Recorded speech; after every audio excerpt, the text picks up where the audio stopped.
Assalamualaikum warahmatullahi wabarakatuh. Perkenalkan, nama saya Rian dengan NIM 22 16086.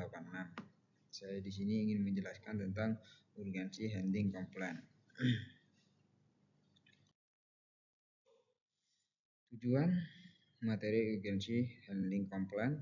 Tujuan dari materi ini adalah untuk memberikan pemahaman penyeluruhan tentang pentingnya penanganan keluhan, mengidentifikasi konsekuensi dari keluhan yang tidak tertangani, menjelaskan manfaat strategi dari menyelesaikan keluhan secara efektif,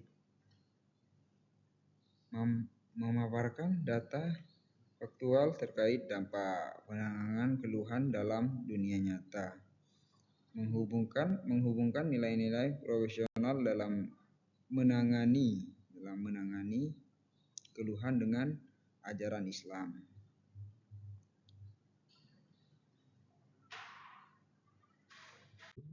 Selanjutnya ada definisi dan konsep dasar handling complaint. Handling complaint adalah proses menanggapi dan menyelesaikan keluhan pelanggan terhadap produk, layanan, atau pengalaman mereka. Ini mencakup mendengarkan, memahami, dan memberikan solusi yang memuaskan.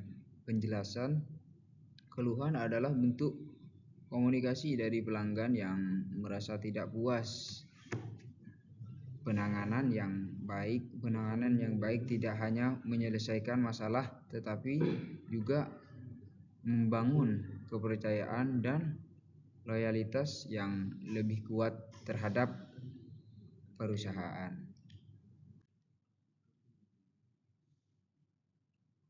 Selanjutnya, dampak negatif jika keluhan tidak tertangani. Mengabaikan keluhan dapat menyebabkan hilangnya pelanggan, reputasi buruk, serta menurunnya kepercayaan publik dan karyawan terhadap perusahaan. Penjelasan keluhan yang tidak ditangani seringkali menyebar lebih cepat melalui ulasan negatif di media sosial dan platform online yang dapat merusak citra mereka dan menyebabkan penurunan penjualan secara signifikan.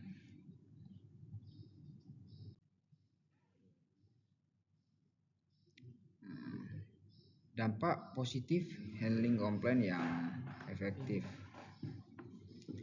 Keluhan yang diselesaikan dengan baik dapat meningkatkan loyalitas pelanggan, memperbaiki produk atau layanan, serta menjadi sumber inovasi. Penjelasan pelanggan yang merasa didengarkan dan dihargai akan cenderung tetap bersama perusahaan dan bahkan merekomendasikannya ke orang lain, sehingga memperluas pasar dan meningkatkan nilai pelanggan seumur hidup.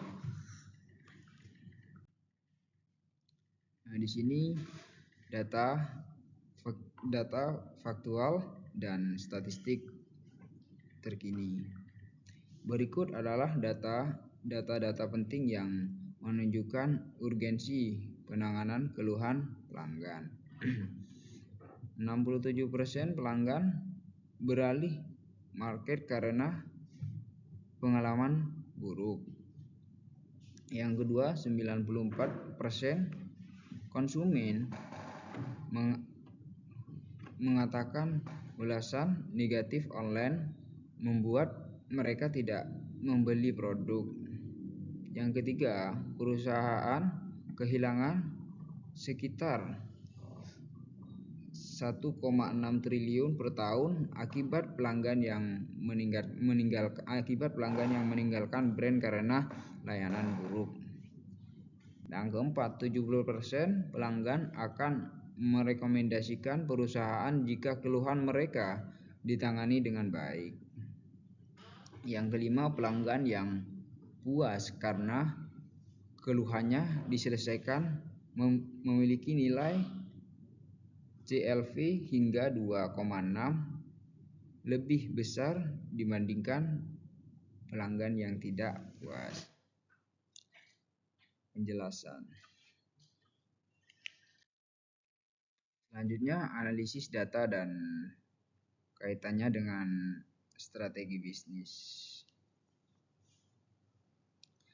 Data menunjukkan bahwa perusahaan yang aktif dalam menangani keluhan akan mendapatkan loyalitas pelanggan yang lebih tinggi dan mengurangi growth rate secara signifikan. Keluhan juga dapat menjadi sumber data berharga untuk inovasi produk dan layanan.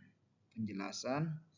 Dengan pendekatan sistematis dan efektif, keluhan pelanggan bukanlah ancaman, melainkan aset penting yang dapat meningkatkan nilai perusahaan secara keseluruhan.